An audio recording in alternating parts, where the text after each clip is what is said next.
In this module, we will talk about one of the very well-known statistical technique that is used to compare the averages across more than two groups. When our goal is to compare the means of two groups, we carry out the t-test. But in a situation when we have more than two groups, let's say in the case we have three groups, A, B, and C, then using t-test, we will end up using multiple number of times, where our first hypothesis will be tested as the average of group A equals to the average of group B. We can also test another hypothesis that average of group A is equals to the average of group C. And thirdly, average of group B equals average of group C. So to test for three groups, we will end up making three different comparisons. And each of these three tests will be tested at 5% level of significance. And when the number of tests increases, the probability of making a type 1 error also increases. So this increase in the probability of making type 1 error increases the false positive rate. This means that you will wrongly assume that your hypothesis worked even though it hasn't. So in such situation, instead of using various t-test, one can use analysis of variance. ANOVA allows us to see if there are differences between means with an omnibus test. Analysis of variance, which is abbreviated as ANOVA, is used for two different purposes. The first purpose is to estimate and test hypotheses about population variances, whereas the second purpose is to estimate and test hypotheses about population means. In this, we will be talking about the estimation and test of hypotheses about population means. The development of ANOVA is due mainly to the work of Sir Ronald Almer Fisher. ANOVA is a technique whereby the total variation present in the data is partitioned into two or more components. These components are called sources of variation, so that in the analysis it is possible to ascertain the magnitude of the contribution of each of these sources of the total variation. So this total variation is divided into two variations, that is between variation and within variation. And if the between variation is much larger than the within variation, the means of different samples will not be equal. But if the between and within variation approximately have the same size, then there will be no significant difference between sample means.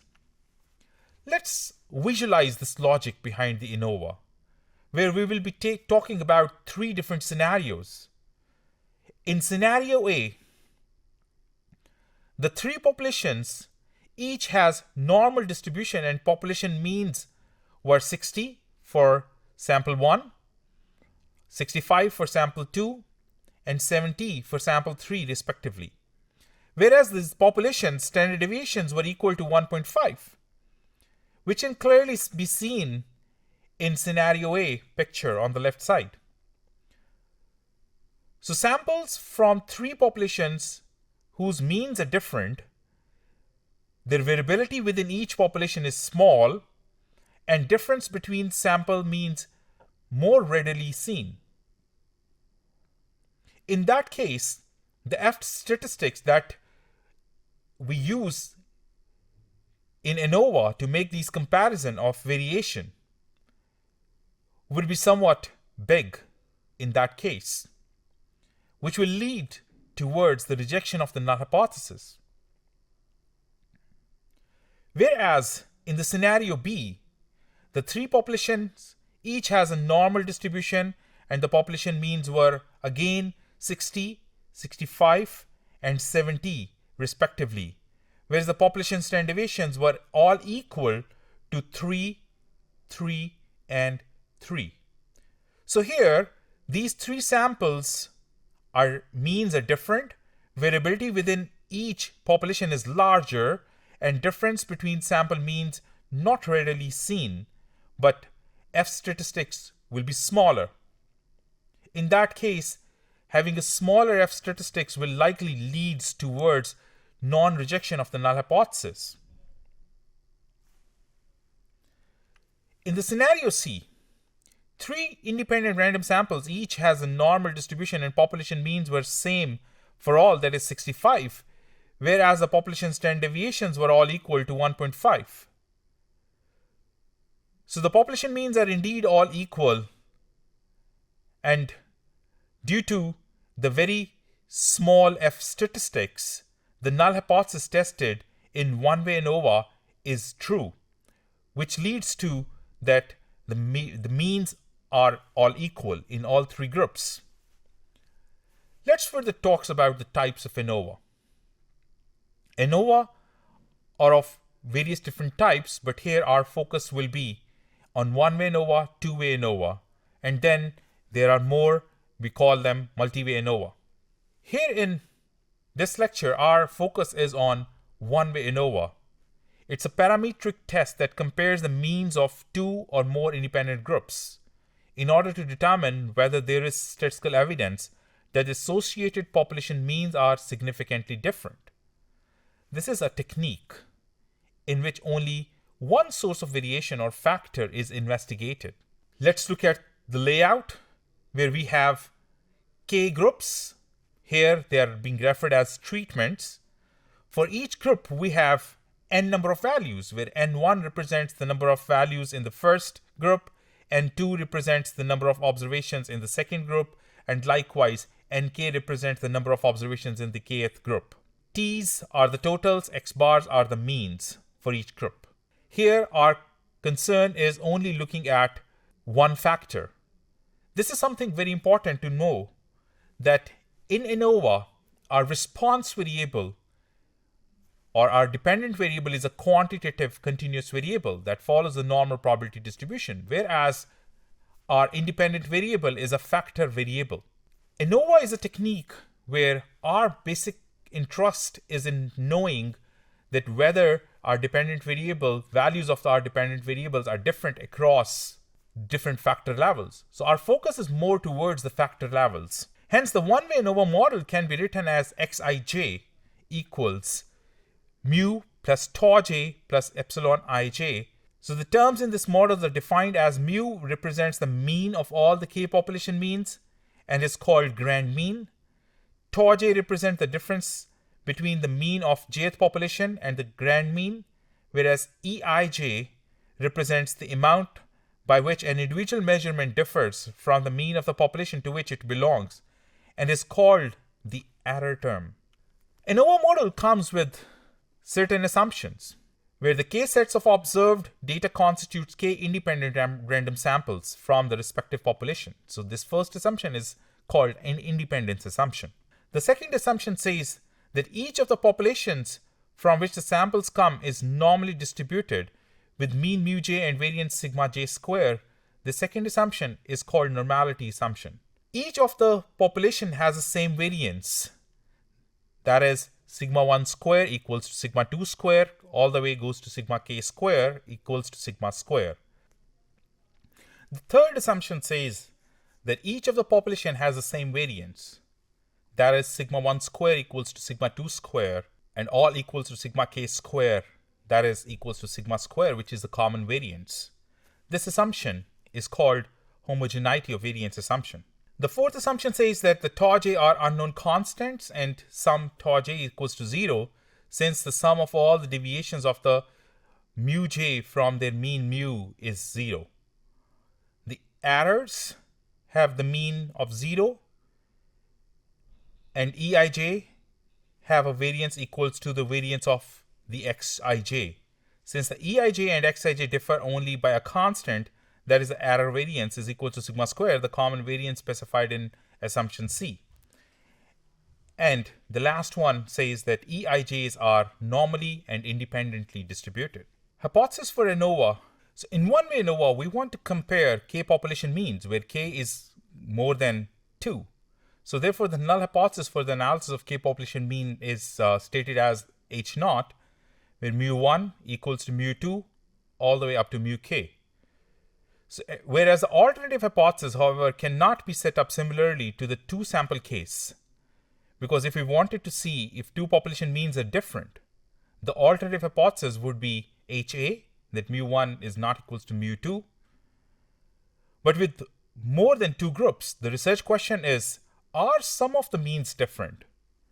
So if we set up the alternative hypothesis to be mu1 is not equals to mu2, is not equals to mu3, and all the way up to not equals to mu k, then we would have a test to see if all the means are different. But this is not what we want. Rather, we want to test that whether any of the mean would be different in this. So against the null hypothesis of equality of all the means, we need to be very careful how we set up the alternative hypothesis. The mathematical version of this alternative hypothesis in analysis of variance is HA, that mu I is not equals to mu j for some I and j, where I is not equals to j. This means that at least one of the pairs is not equal, and the more common presentation of this alternative is that at least one mean is not different, or alternatively, that not all the means are equal. But when we perform commonly the analysis of variance, we mainly look for the 3 primary assumptions. The first says the responses of each factor level have a normal probability distribution. The second says that these distributions have same variances, and the data are independent. These 3 important assumptions are the primary assumptions when we perform ANOVA. It's very important to know the layout the ANOVA is laid out. So the data format for analysis of variance is that random sample of sizes n1 to nk are drawn from the respective k populations, and the data would have the following format, where k is the total number of groups, xij is the ith observation from the jth group, nj represents the sample size for the jth group, and n is the total sample size, at tj dot j is the sum of the values in jth group, t dot dot will be the grand total, and likewise x bar j is the mean for the values in the jth group, and x bar dot dot overall mean, the mean of the combined data. As we've already talked about, that the total variation is distributed into the 2 type of variation. Here it's represented by the sum of squares. So to make comparison of means of more than 2 groups, we want to examine the between group variation and within group variation, which are 2 components of variation when we use one-way ANOVA. So the total sum of squares represented by SST is partitioned into 2 sum of squares, whereas one is called among group sum of squares, or also called between group sum of squares, and other is called within group sum of squares. So among group sum of squares, also known as sum of squares of treatment, is SSA, which is sum nj x bar dot j minus x bar dot dot. That's the x bar dot j is the mean of individual group, and x bar dot dot is the mean for the overall data. That's called grand mean. Where within group sum of squares is represented by SSW, and total sum of square is represented by SST expression. Using this whole information, finally we end up developing an ANOVA table, which is one of the very important representation. So here we have the sources of variation, whereas total variation is distributed into among samples variations and within samples variation. SSA and SSW adds up to SST. It's very important to know the degrees of freedom, where k is the number of group, and degree of freedom for among samples is k minus 1, and n minus 1 is the degrees of freedom for the total, which is all observations in our data, and n minus k is the within samples degrees of freedom, also known as the error degrees of freedom.